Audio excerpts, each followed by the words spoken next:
murder and wine. Des meurtres et du vin. L'abus d'alcool est dangereux pour la santé, à consommer avec modération. C'est qui, modération?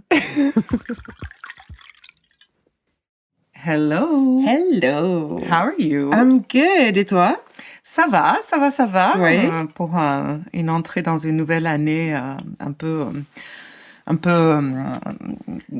sais pas quel mot utiliser. Chaotique. Oui, chaotique. On peut dire ça de 2024 jusque-là. Bon, après, on est bien rentré là déjà dans l'année. Au 25, on peut être tout à fait dans le chaos. Hein. Ouais, moi, de toute façon, je suis malade depuis début 2024. Je ne m'en sors pas. Non, je sais. Ouais, t'as souffert. Donc, si vous m'entendez parler du nez, alors ça peut partir dans tous les sens. Soit je vais parler du nez, soit je vais être comme Phoebe dans Friends, et je vais avoir la voix la plus sexy du monde. Sexy voice. Hey, Non. baby. Bon, écoute, t'as des sujets? J'en ai quelques-unes. Oui, alors, on va faire le quart d'heure Netflix. Ah, j'en ai un sur Netflix. Ah, mais moi, j'en ai deux. Attends. Moi, j'en ai plusieurs. Alors, attends. Ah bah attends, mais moi aussi. Alors, attends. La première chose qui m'a fait vachement rire, c'est que tu m'as envoyé un truc sur les tueurs en série selon le signe zodiaque. Oui. Alors, j'ai compté parce que j'ai le TDAH et que je suis vierge et 8 sur 24, hors un tiers, sont des vierges. Ah non, mais oui, quand j'ai vu ça, je me suis dit, alors, soit je m'inquiète parce que beaucoup de vierges sont des serial killers. Non, c'est qu'ils sont bons. Donc, ils ont réussi à devenir serial Mais killers. non, quoi. si les on... taureaux comme toi, vous loupez au premier. C'est là où tu te trompes, je pense, parce que peut-être, moi, dans ma réflexion, je me suis dit que les taureaux ne sont pas dans ce petit document des serial killers parce qu'ils n'ont pas été attrapés. Ouais, c'est ça, oui. Tu vois? Oui. Tu parles, moi, si je me fais attraper,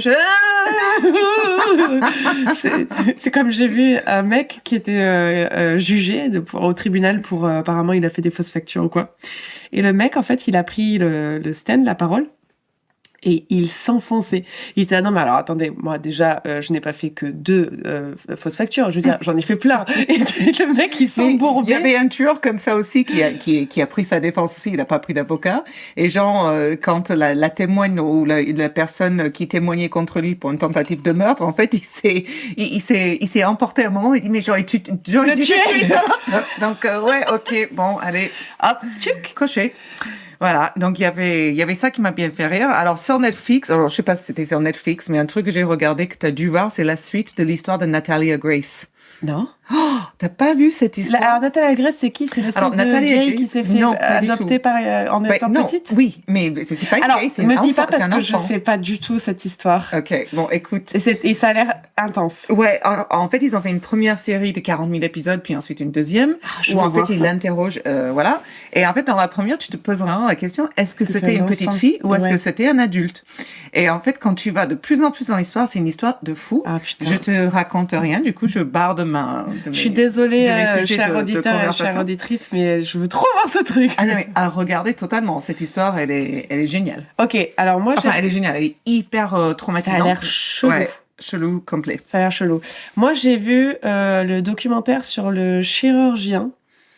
En fait, ça c'est sur Netflix, si vous voulez aller voir. Super intéressant.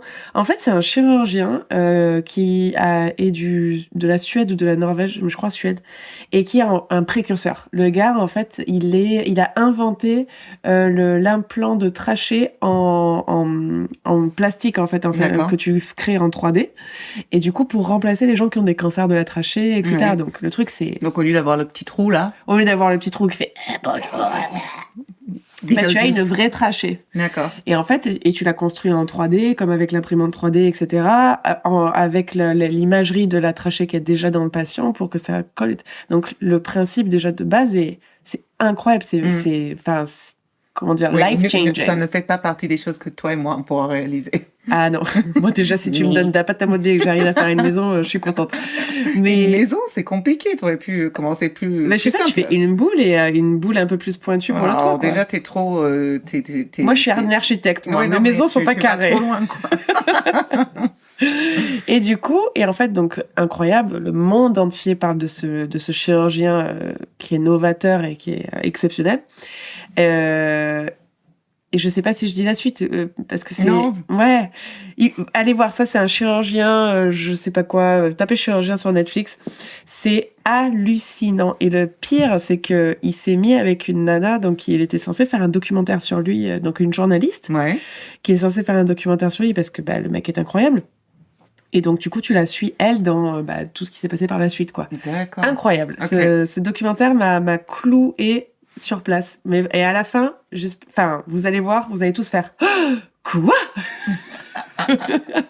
Bon, ok, c'est noté dans mon playlist IMDb. Donc ça, ensuite, j'en ai un deuxième qui est incroyable. C'est American Nightmare. Ouais, j'ai pas vu non plus. Oh, good. Oh, yes. It was good. Mais j'ai entendu parler parce que je crois que le réalisateur, il est pris sur un autre projet tellement les gens, ils ont aimé cette série. Enfin, c'est pas une série, c'est 3 épisodes. Oui, c'est ça. Un documentaire, ouais. Quoi. Ah non. Alors du coup, je parle pas du même truc. Alors c'est American Nightmare. Ah si, c'est la fille qui se fait enlever. Voilà. Ouais, je l'ai vu tout de suite parce que. Hallucinant. Non mais là aussi cette histoire, tu te dis mais comment c'est possible? Le gars, c'est vrai qu'il raconte une histoire mais complètement absurde et débile et tu te dis mais non, pas du tout quoi. Mais la manière dont ils ont. Alors je vais faire un reel là-dessus parce que il y a un truc qui me chiffonnasse. Donc je vais faire un reel là-dessus. Ou un reel. Ouais, j'allais dire un reel. Un reel en français dans le texte. Et donc voilà. Donc ça, incroyable. Allez voir Chirurgien pas gentil et Gone Girl American Nightmare. Ouais. Je sais pas quoi, kidnapping américain. C'était trop bien. Du rêve au cauchemar. C'était prenant. Alors, moi, j'ai autre chose. Je switch de Netflix à un de nos auditeurs. Alors, j'étais trop contente. Il s'appelle Pierre. Coucou Pierre! Coucou Pierre! Et il nous a envoyé un mail parce que dans l'épisode 17, on a parlé des tueurs Ken et Barbie. Et en fait, le tueur Paul Bernardo... Paul Barbie. Paul Barbie, pardon. Paul Bernardo, il a grandi dans l'est de Toronto, à Scarborough, et où notre auditeur Pierre a déjà vécu. Et donc, il avait des anecdotes locales, et je crois que c'est la première fois qu'on a eu ce type de mail. Et j'ai lu ce mail, j'avais le sourire jusqu'aux oreilles, j'étais trop contente. C'était tellement excitant. Donc, il raconte dans ses anecdotes que sa voisine était une ancienne professeure au lycée avec Paul Bernardo. Elle disait que toutes les filles voulaient être avec lui. Car, selon elle, il avait une personnalité mystérieuse et charmante. Lorsque le portrait robot des violeurs a été publié, elle a eu le sentiment de le connaître, mais elle n'arrivait pas à mettre un nom sur le portrait robot, ce que je peux tout à fait comprendre. Tu m'étonnes.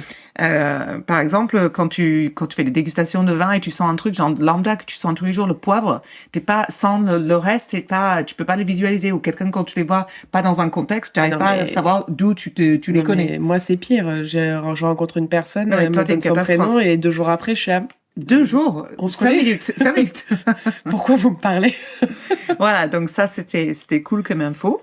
Aussi, donc deuxième petit truc. À un moment donné, il a étudié à l'université de Toronto au campus de Scarborough, à 20 minutes de Guildwood, et en même temps que Russell Williams, qui est devenu un autre tueur en série horrible du Canada. Et plus, les deux, ils avaient été pas très loin l'un de l'autre, juste une différence des 2 rues à se poser la question, il y a quoi dans l'eau à Toronto? Ouais. Oh, c'est beau. J'ai pas fait exprès. Stylé. Troisième point, les arrêts de bus de Guildwood et Scarborough sont souvent isolés la nuit avec très peu de circulation, mauvais éclairage, des services de bus peu fréquentés et beaucoup de parcs et de forêts tout autour. Ce qui explique pourquoi il a choisi ces endroits pour commencer les violences sexuelles. Même dans la journée, même par temps ensoleillé, Pierre, il lui est déjà arrivé de se sentir, alors c'est un mec, enfin je suppose, en danger simplement parce que il ne voyait personne pendant près d'1 heure. Alors la nuit, vraiment attendre le bus pouvait vraiment être effrayant.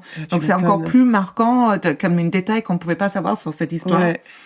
Et on a parlé un peu dans l'histoire qu'ils ont mis en service, en pratique en service où ils amenaient les filles jusqu'à leur porte et ça s'explique encore mieux avec ce détail. Et ensuite, il me dit que grâce à lui, donc les bus de transport en commun ont lancé le programme de lumière bleue qui aide les femmes à rentrer chez elles plus rapidement en toute sécurité après la tombée de la nuit, leur permettant de s'arrêter dans les arrêts de bus. Et je pense que c'est encore le cas, peut-être, en tout cas, je l'espère. Ça serait bien, oui. Voilà. Et donc, Pierre, un très, très grand merci. Merci aussi pour le conseil en vin. J'ai pas réussi à pouvoir l'acheter d'ici. mais je garde dans un petit coin de la tête si jamais. Voilà. Donc c'était super, merci Pierre. Et si vous avez des anecdotes sur des affaires criminelles qui sont arrivées près de chez vous, n'hésitez pas à nous écrire à desmeurtresduvin@gmail.com. Bravo, voilà. I know. Sur ce, on parle du vin. Oui, Alors, tu parles du vin. Je vais parler du vin, mais juste, je dois dire d'abord que le Dry January, janvier sec, c'était une idée. Mais comme j'ai dit que déjà, c'est pas la meilleure année. C'est une idée, mais une idée qui peut être sur Mars. Mais tu l'avais vachement bien dit. T'as dit dans le contrat, c'est écrit en tout petit que par certaines clauses, Ouais. on peut ne pas participer. Et moi, j'ai coché toutes les cases. Voilà. Alors, du coup, c'est pas pour nous. Voilà. Et moi, je préfère, Être honnête. non, rire qu'en pleurer. Mais le vin, ça aide, quoi. Bref. Voilà. Donc ce ne sera pas un janvier sec pour nous, mes amis. Non. Donc ce soir, et d'ailleurs, il est hyper bon. Je suis très fan. Ouais, j'avoue. On est sur un blanc de Château de Lascaux, de Languedoc, qui est un AOC, appellation d'origine contrôlée. Ouais, j'apprends des choses. C'est dans en ce podcast. 2022. Et donc, que vous dire de plus, c'est un vin avec un terroir de calcaire et ça se rejoint un peu à des Pics Saint-Loup, mais franchement, il est frais, mais c'est minéral et il est super bon. À conseiller, on mettra sur notre page. Je t'ai déjà envoyé la photo. Ah oui, c'est vrai. Je vais Tu faire une peux. photo. Voilà. Mais très très bon. Château de Lascaux, Languedoc. Excellent. Donc, sur ça, cheers. Cheers avec la bouteille. Oh, ça fait moins ça. C'est plus facile pour Bruno. Et attendez. Yes.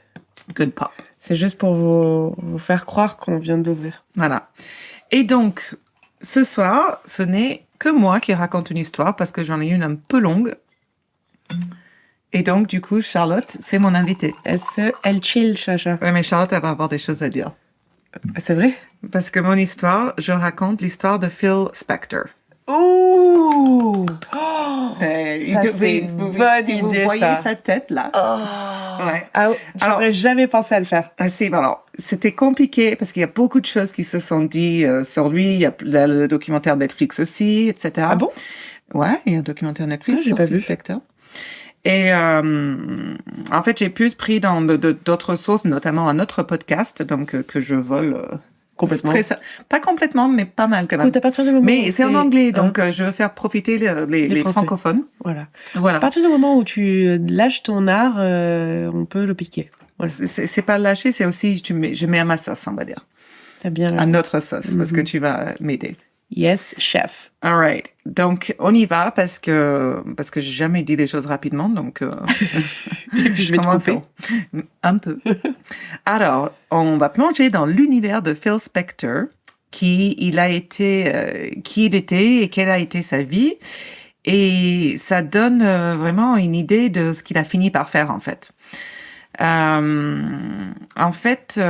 Il s'appelait à la naissance Harvey Philip Spector.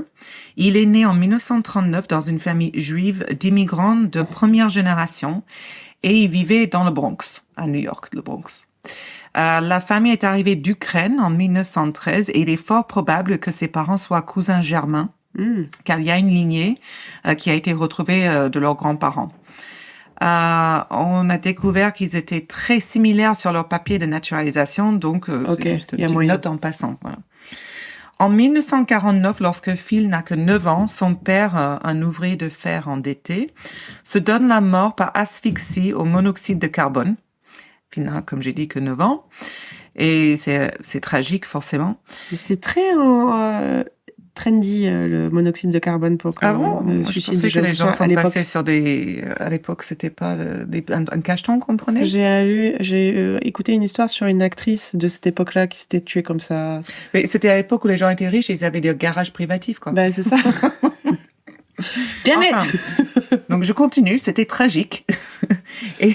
Malgré notre réponse à cet événement. Voilà. Et sur sa pierre tombale est gravé Ben Spector, père, époux, le connaître, c'était l'aimer. Vroom vroom. Donc, la mère présumée autoritaire de Phil, du coup, ensuite va déménager sa famille de New York à Los Angeles en 1953, où elle travaille comme couturière. Phil va à Fairfax High School où il est impliqué dans un club pour garçons juifs appelé les Lochinvars. Les what? Ouais, Lochinvars. Ok. Même Word, il sait pas ce que ça veut dire. Il est souligné en rouge. Lochinvars. Alors, il y en a qui disent que c'est un gang, mais en fait, c'est juste un groupe de garçons juifs. C'est une sorte de club, quoi. Mais ils se soutiennent mutuellement. Mais non, mais en Meilleure vrai, description. tu rigoles. Mais, non, mais parce qu'en partie, là, à cette époque-là, on est en 53, ils ont grandi, là, à cette époque-là, même à Los Angeles, l'antisémitisme était très répandu, quoi.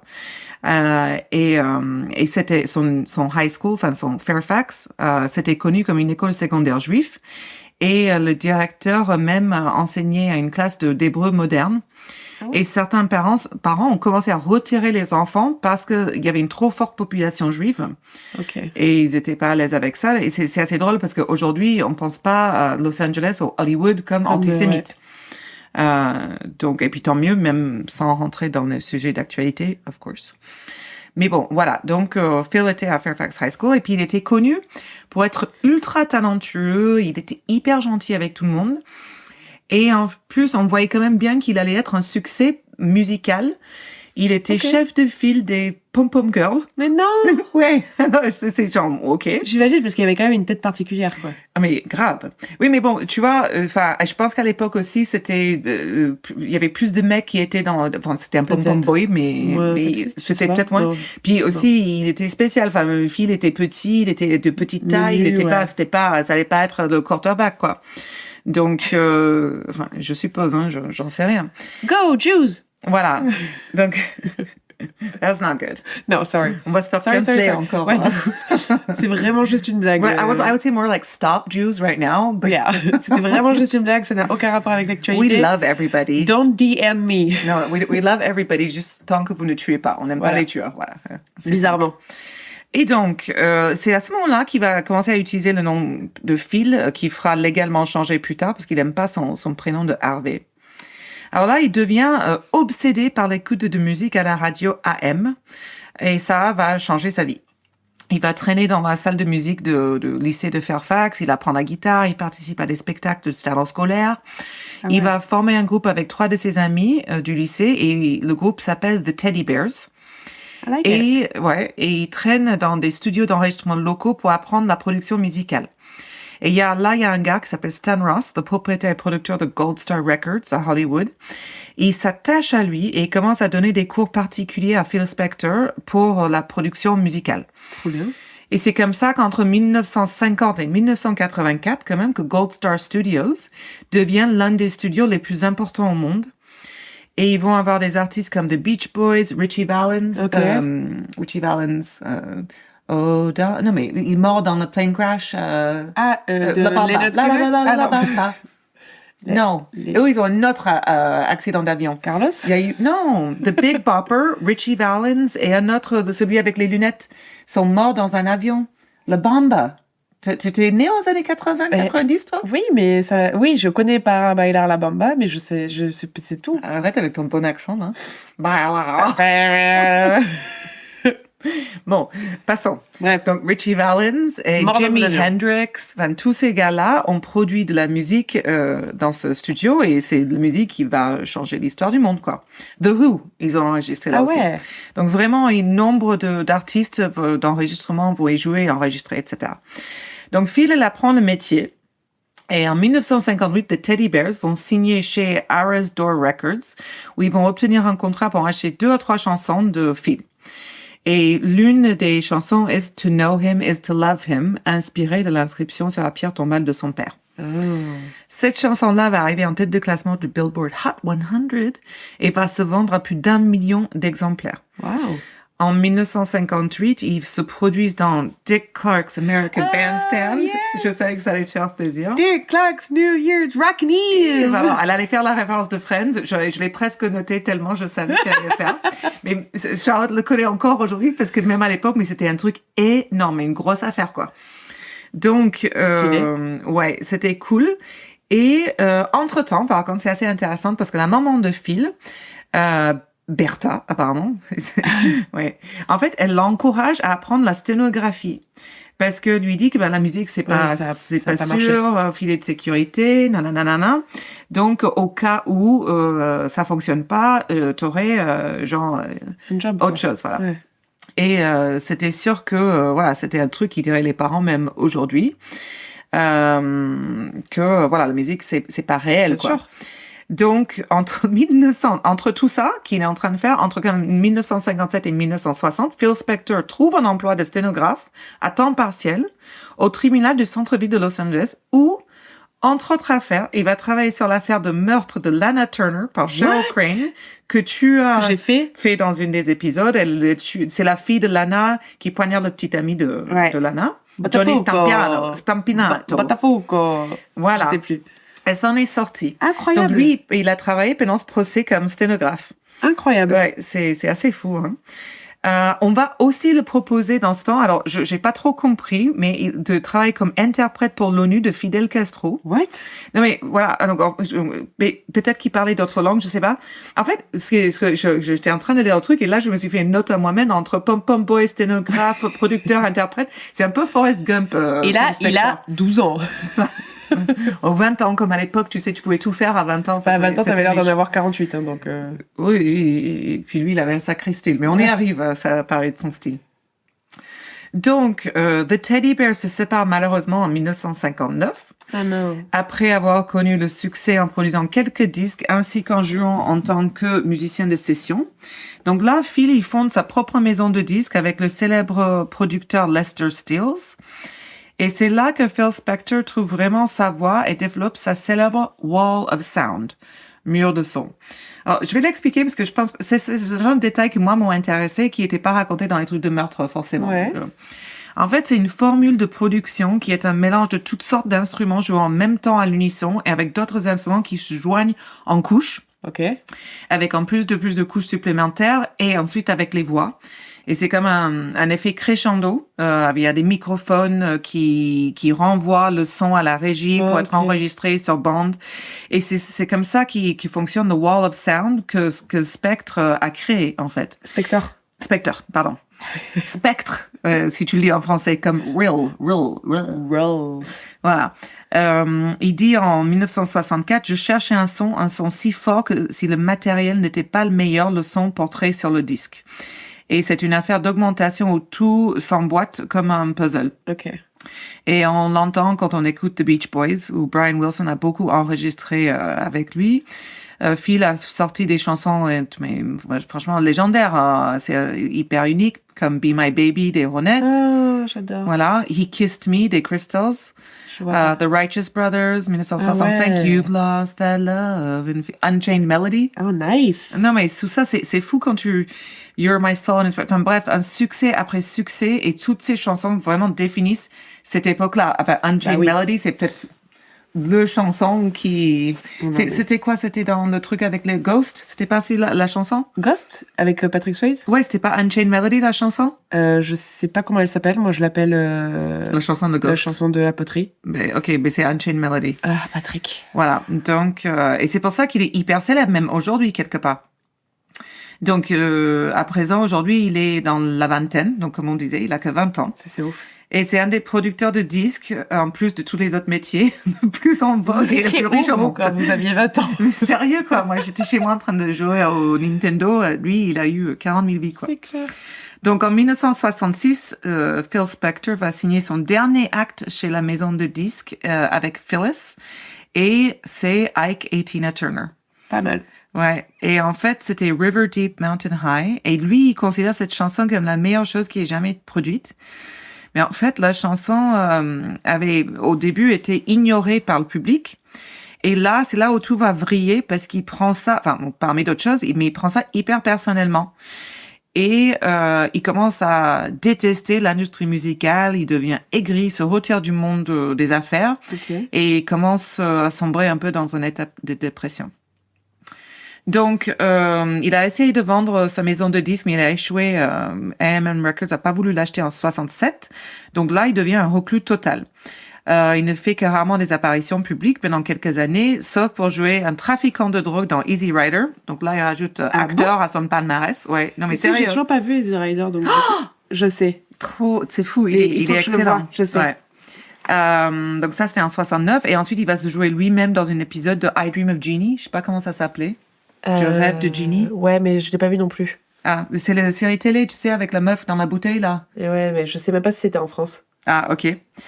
Et à cette même époque, il va épouser la femme de ses rêves, qui s'appelle Veronica Bennett, et qui est aussi Ronnie des Ronettes, que Phil avait découvert. Donc, elle et son groupe, il les a trouvés, il les a aidés à devenir célèbres avec les succès de Phil dans son studio. Et en fait, malheureusement, il va la demander un mariage et elle accepte. Et la mère de Ronnie se tourne vers sa fille après avoir signé le certificat de mariage et lui dit « Je viens de signer ton acte de décès. » Merde. C'est pas trop ce qu'on veut entendre le jour de son mariage, quoi. Surtout de ta mère. Non, maman, je l'aime. Ben, c'était ça un peu. Et donc, Ronnie va écrire un mémoire en 1990 qu'elle va intituler Be My Baby. Et dans le mémoire, elle dit qu'elle lui doit sa vie, mais il était vraiment contrôlant. Elle lui doit sa vie à sa mère, pardon. Ah, ok. Il était vraiment contrôlant. Il s'avère que John Lennon aussi est tombé amoureux d'elle. Donc, il faut regarder sa photo parce que... Ouais, grave. Et il a même proposé aux The Ronettes de partir en tournée avec The Beatles. Mais elle a choisi Phil Spector à la place. Comme quoi, elle était vachement dévouée, quoi. C'est bien. Donc, elle va aussi détailler comment il a torturé psychologiquement et va ruiner délibérément sa carrière en ne pas lui permettant de se produire de nouveau. Waouh. Il va mettre du fil de fer barbelé autour de leur maison et ils vivent dans cette manoir à Alhambra, en Californie. Il achète des chaînes de garde pour la cour et tout cela pour garder Ronnie à l'intérieur du château. Et si elle a la permission de sortir, Ronnie doit conduire avec un mannequin grandeur nature gonflable de Phil Spector sur le siège passager. Enfin, grandeur nature, c'est En très vrai, haut, quoi. ouais, à sa taille, quoi. 1m52. Donc, est-ce que je pense que c'est le bon moment de parler des drogues que prenait Phil Spector? Elle devait être assez forte. Je pense que c'est extrême. Enfin, je parlerai un peu plus tard des poppers qu'il prenait. Ah ouais. Mais Jesus Christ, like là, le gars, ok, il est émotionnellement manipulateur, il est psychotique avec ou sans drogue, mais il y a la drogue en plus. Ouais, c'est jamais un bon mélange. Non, donc ça va s'empirer. Donc Ronnie, si elle part de la maison pendant plus de 20 minutes, il va appeler les gardes pour la retrouver. Non.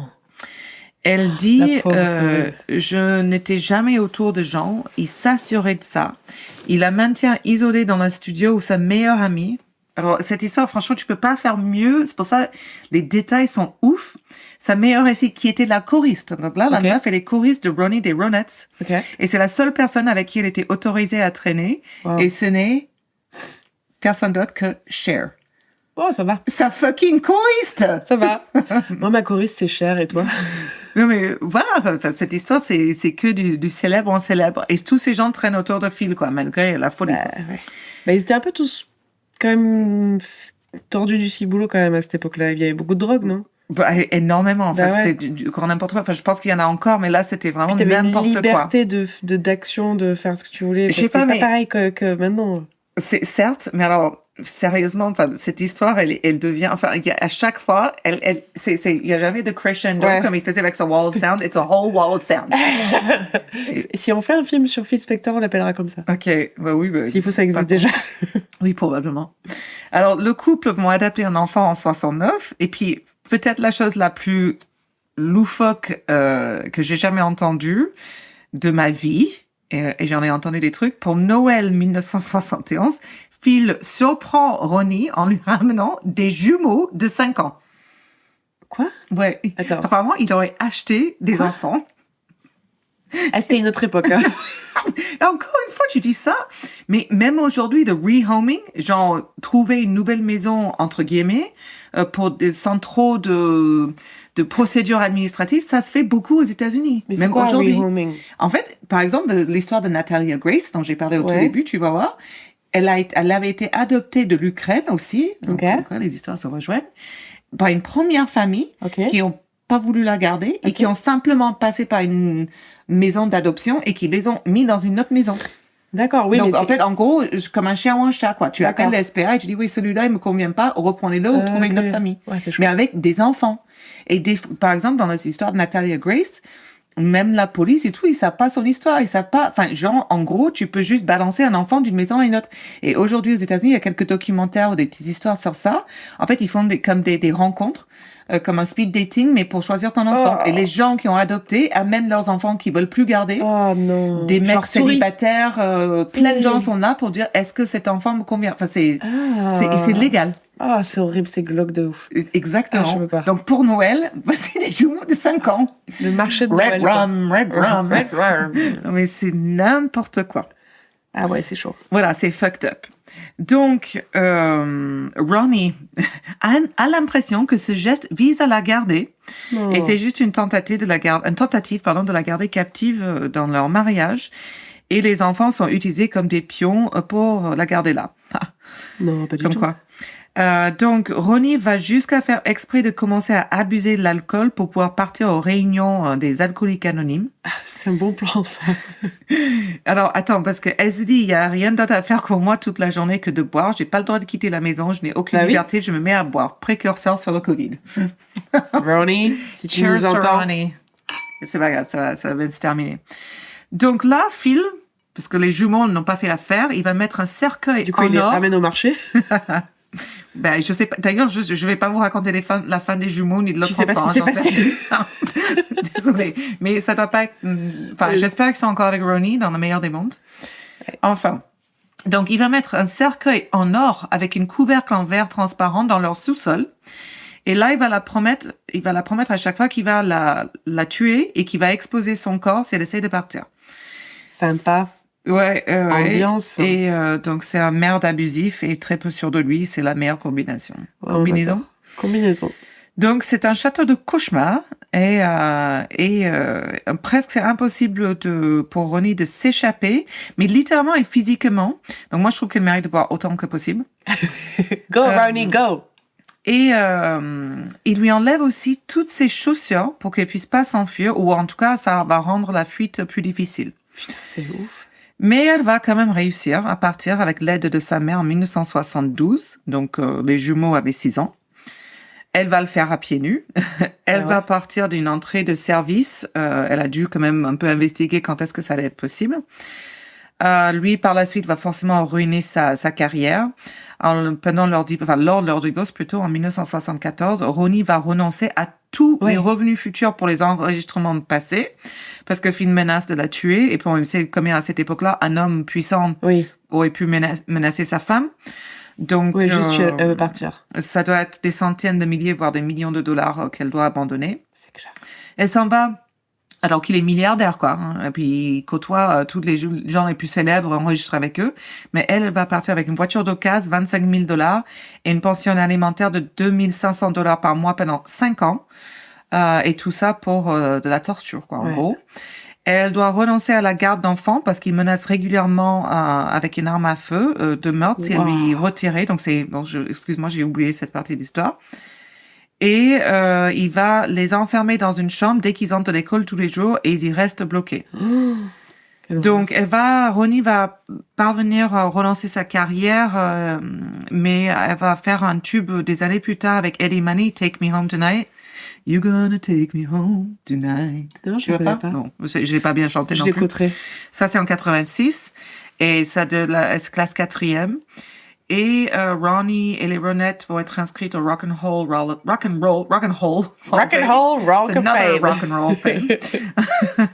Et voilà. Donc, il y a une fin relativement heureuse pour Ronnie.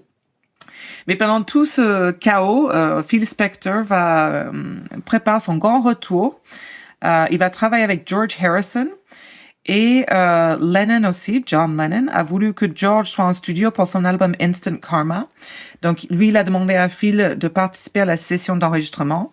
Ils ont enregistré tout en une journée. Phil Spector va le mixer sur place avec son style Wall of Sound. Le single va sortir la même semaine et Phil Spector se produira d'autres albums solo avec George Harrison et John Lennon. Et ces derniers ont tellement apprécié son travail qu'ils l'ont fait venir en Angleterre pour corriger les enregistrements abandonnés par les Beatles pour des albums Let It Be. Wow. Comme quoi, le gars, il est en train de torturer sa femme. Bon, John Lennon, il n'a pas non plus une belle réputation avec les femmes. Non. Enfin. Mais all is good. Ouais. All is good in the hood. Pardon, j'avais un peu soif. Il faut boire. Alors, donc là, il commence lentement à agir de manière plus erratique et plus excentrique. Donc, en 1973, il est engagé par John Lennon pour produire son nouvel album de reprise. Ouais. Donc là, Phil commence à apparaître dans le studio en portant des costumes extravagants, comme être habillé en chirurgien ou un karatéiste. Karatéka. Karatéka. Il a toujours un pistolet et un étui sur lui. Ça, j'avais entendu, Ouais. qu'il avait toujours une flingue sur lui. Oui. Et il est souvent sous l'emprise d'un inhalant, donc le nitrate amyle, aussi connu sous le nom de poppers. Donc, il est toujours avec du popper? Toujours. Ok. Et c'est devenu une drogue assez commune dans les années 70. Et pourquoi? Les gays. Apparemment, il n'y a pas que les gays. Ils détendent la gorge et l'anus et procurent une courte défense. Genre, le gars, il faut l'imaginer, quoi. Il y a, je pense que c'est le un but, image c'est pas de mentale, là. détendre la gorge, genre, au premier, quand même. Pour mieux chanter, mieux boire, je sais pas. En tout cas, un soir, Phil sort son arme et va surprendre John Lennon en lui tirant des coups dans le studio et près de l'oreille de Lennon. Oh, quel abruti. Et là, il y a John qui lui sort, mais Phil, si tu veux me tuer, tue-moi, mais ne fais pas chier avec mes oreilles, j'en ai besoin. Et du coup, et moi, je suis désolée, mais genre, là, Phil, il commence à prendre un accent britannique et il va poursuivre John Lennon avec le pistolet. I'm going to kill you! I'm going to kill you! Run! Alors qu'il est ivre, drogué, probablement les deux. Enfin bref. Mais du coup, pour imaginer cette scène, genre Phil Spector qui poursuit John Lennon habillé en Karate Kid, défoncé complet, pow, Et là- I'm going to kill you, avec l'accent. Et là, je rêve qu'il y ait des gens qui nous écoutent, qui soient forts et qui puissent faire des montages vidéo, tu sais, tu crées du graphisme. Oh, je sais pas mais- comment on fait. Et de faire ça serait trop drôle. Et donc là, bref, pour que John Lennon accepte de continuer ou de revenir pour travailler avec lui, en gros, John Lennon devait être, il était héroïnomane, hein, donc lui devait être bien défoncé aussi. C'est quand même, enfin voilà, comme je vous C'est ai un dit, gros l'histoire, bordel. elle est énorme. C'est fantastique. Voilà, donc pendant les années 70 et après le divorce avec Ronnie, Phil devient de plus en plus fou et reclus, notamment à la suite d'un accident de voiture en 1974 où il est jeté par la fenêtre de sa voiture. Il avait l'air mort, mais un policier a trouvé un faible pouls. Comme quoi, le gars, c'est un chat. C'est un Il a cactus. plus que 9 vies. C'est moi, j'appelle ça les cactus. Tu sais, Bien tu sûr, veux ouais. pas mourir. Non, mais on va finir par le clouer, hein, quand même. Alors, après plusieurs heures d'opération au centre médical de UCLA, pour ses blessures massives à la tête, qui lui ont valu 300 points de suture au visage et 400 points de suture à l'arrière de la tête, Phil survit. I'm back. I'm still here. I'm still here, bitches. Ah oui, non, mais Phil, voilà. Mais il est vraisemblablement très marqué. Et Bon. c'est ce qui explique qu'il commence à porter les perruques.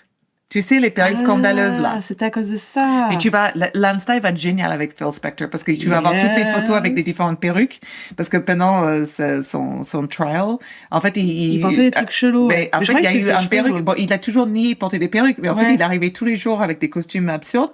Et puis tous les jours, le perruque, il devient plus gros. Genre, il fait Marge Simpson, quoi. Et moi, j'avoue, je croyais que c'était ses cheveux. Non, pas du tout.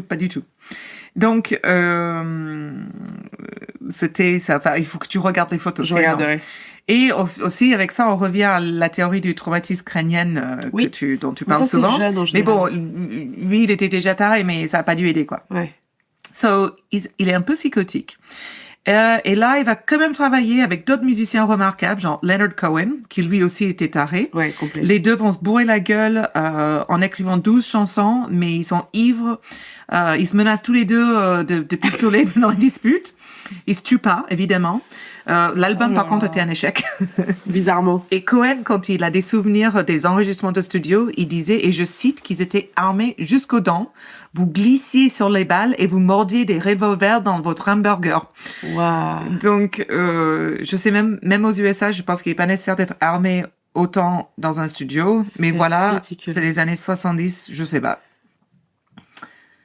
Apparemment, aussi, tant que tu réussissais, tu ne serais pas puni de quoi que ce soit, quel que soit ton Bien sûr. comportement.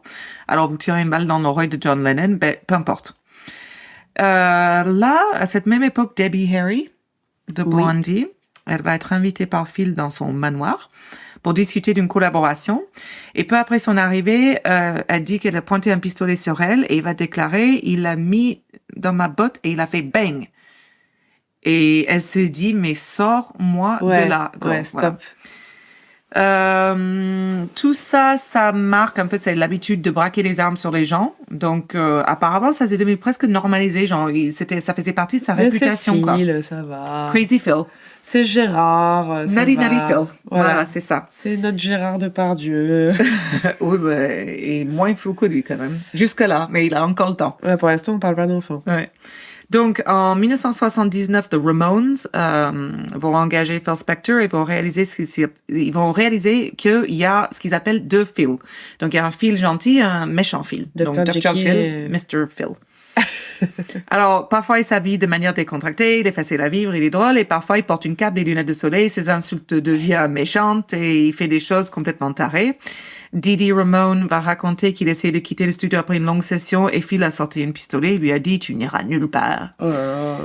Plus tard, Vanity Fair a demandé à Phil Spector, quelle est votre plus grande peur? Il a répondu que Dieu ne me laisserait pas entrer au paradis parce que je suis trop mauvais et que le diable ne me laisserait pas entrer en enfer parce qu'il a peur que je prenne le contrôle. Oh, l'ego. Grave. Surdimensionné. Voilà. Donc, The Ramones, à cette époque-là, l'album n'a pas marché, mais c'est un culte aujourd'hui. Un classique. En tout cas, il y a des petites autres choses. Je vais peut-être, je sais pas combien de temps. Vas-y, on est là. Ok, on est là. Si on a besoin. Donc, bref. C'est intéressant. Rock and Roll Hall of Fame, Tina Turner entre en 1989. Et là, pendant ce moment-là, Phil, en fait, il est pratiquement nulle part. Et il a réapparaît aux yeux du public pour les pires raisons possibles après avoir rencontré la belle actrice et mannequin Lana Clarkson. Lana Clarkson, qui est-elle? Elle est née en 1962. Elle grandit dans les collines du comté de Sonoma, en Californie, donc ça c'est plus près de chez moi. Après le mort de son père en 1978, quand je suis née, elle déménage en Californie du Sud et poursuit une carrière d'actrice et de mannequin. En fait, au début des années 80, elle obtient des petits rôles dans le cinéma et la télévision, mais en 82, elle fait ses débuts au cinéma en tant que personnage secondaire dans Fast Times at Ridgemont High. Oh, nice. C'est la femme super sexy du professeur des sciences, si tu D'accord. te Non, je souviens. vois plus, non. Bon, tu connais rien ce soir. Non, je suis inutile. Voilà. Elle enchaîne ensuite les petits rôles à la télévision et au cinéma, ainsi que des projets comme Scarface, Three's Company, Knight Rider. Pas mal. Ouais, c'est quand même pas mal. Et de nombreuses très grandes publicités. Mais en fait, son créneau, le truc où elle tient le plusieurs films, c'est de science-fiction dans les séries B des années 80. Et en fait, elle devient une sorte de héroïne culte de ces séries B. J'adore. Ouais, mais voilà. Donc, elle devient un peu une favorite des conventions des bandes dessinées, Ouais. enfin, ce genre de truc, quoi. Les Comic-Con. Comic-Con. Et elle fait des apparitions promotionnelles, signe des autographes pour des fans, des trucs comme ça. Et on dit que c'est aussi une personne incroyablement gentille. Pour illustrer ça un peu, enfin, il y a des trucs genre, toutes les semaines, elle va travailler volontairement pour des personnes qui ont le sida. D'accord. Elle va distribuer de la nourriture aux personnes qui en ont besoin. Enfin bref, elle fait ça toutes les semaines, quoi. Donc, en gros, elle a une super bonne réputation, même si elle n'a pas une carrière ouf, voilà. Arrivée à la trentaine, sa carrière va s'essouffler un peu. Elle n'arrive plus à travailler suffisamment pour vivre, qui est une histoire assez classique. Elle gagne un peu d'argent en vendant des autographes de ses films et quelques autres petites choses qu'on pouvait faire à l'époque, mais c'est pas comme aujourd'hui. Enfin, même aujourd'hui, c'est compliqué. Mais à l'époque, il y avait vraiment pas grand-chose. Et en janvier 2003, elle a 40 ans, elle a vraiment besoin de joindre les deux bouts, quoi. Ben ouais. Donc, elle prend un emploi à temps partiel au House of Blues. Et c'est là, au petit matin du 3 février, qu'elle se retrouve dans la salle de concert. Elle rencontre Phil. Je sais pas pourquoi elle accepte d'aller chez lui ce soir-là, mais on peut supposer que Phil, malgré tout ça, est assez persuasif. Bah oui. Hein. Puis aussi, il faut imaginer que Phil, dans ce monde-là... Il est puissant. Il est puissant, quoi. Même si c'est un attirant. taré qu'on le voit pas, avec tout ce qu'il fait encore, enfin, il a pas encore tué quelqu'un, quoi. Non, ça attire. Donc, c'est attirant. Le chauffeur de Phil qui va les conduire dans la limousine jusqu'à sa maison il racontera plus tard que quand elle sort de la voiture, elle lui dit, je ne reste que pour un verre. Ok. Donc, on pourrait imaginer qu'elle s'est dit, voilà, il est persuasif, je vais rentrer, je vais voir, mais bon, il a dû lui dire que je vais t'aider. Enfin, je sais pas pourquoi elle est allée, mais voilà, elle s'est dit que ça peut l'aider.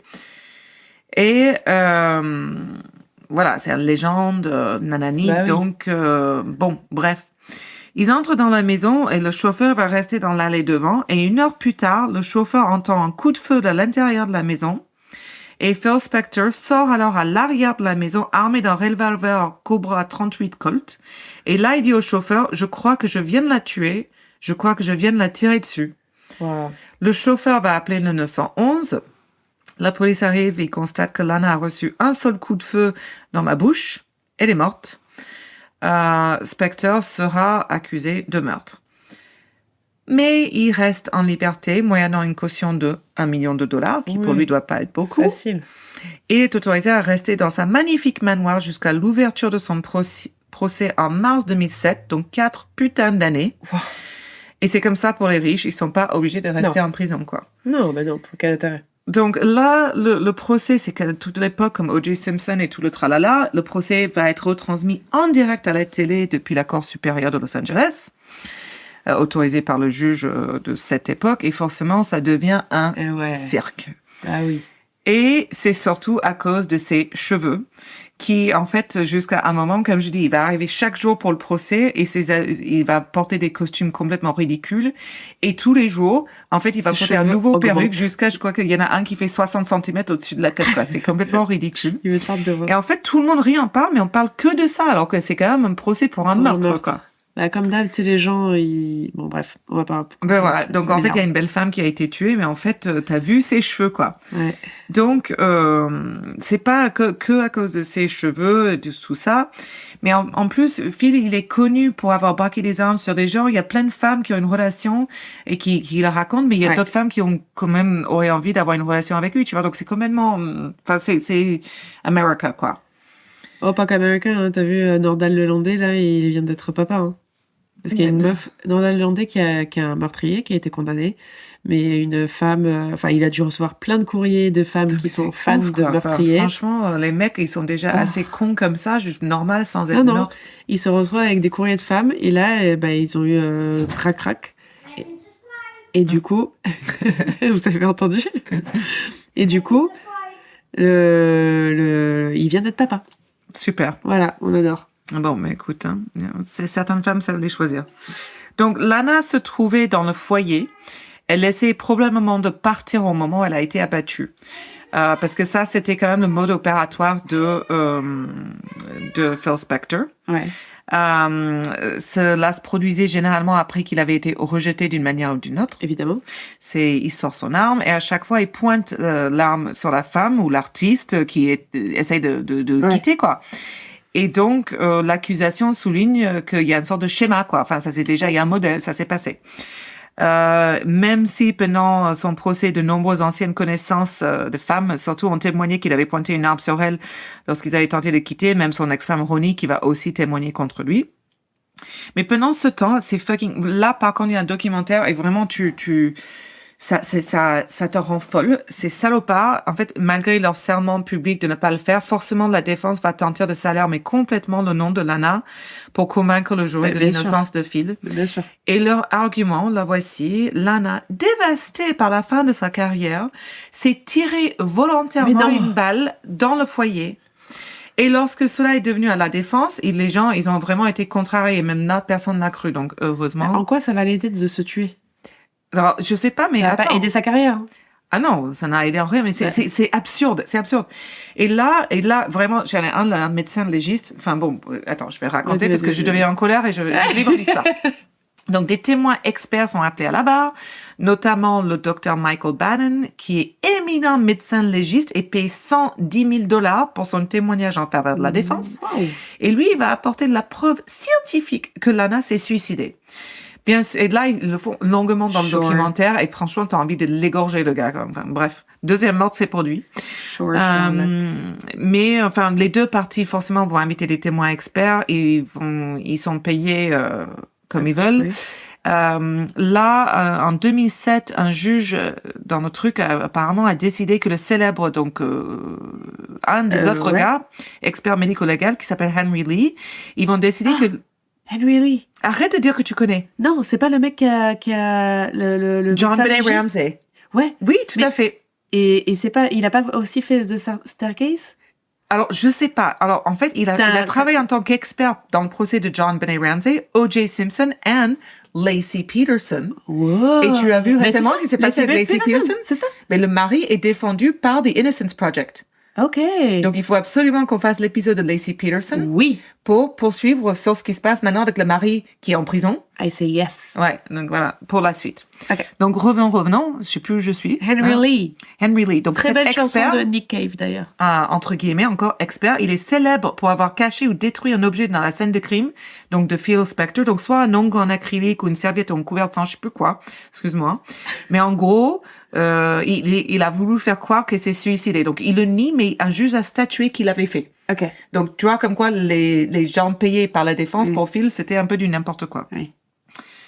On estime que Phil a dépensé entre 8 et 10 millions de dollars en frais d'avocat. Wow. Mais au milieu de tout ça, aussi, Phil Spector se rend à l'enterrement de Ike Turner, Jean Gentil, un autre batteur de femmes connu. Oui. Et là, il va faire un éloge. Oh mon Dieu. Et oui, tes amis sont tes amis pour une raison. C'est ça. Voilà. Entre agresseurs, j'aimerais dire quelque chose. Exactement. Donc, en fin de compte, le jury est dans l'impasse.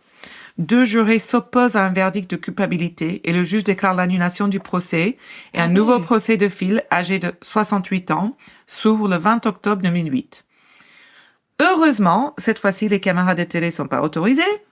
Donc, quand même, l'affaire ne passera pas devant un jury, je vois, 6 mois plus tard, 26 mars 2009. Okay. Et là, il faut moins d'1 mois pour que le jury déclare Phil Spector coupable. Allez, fucking Louis.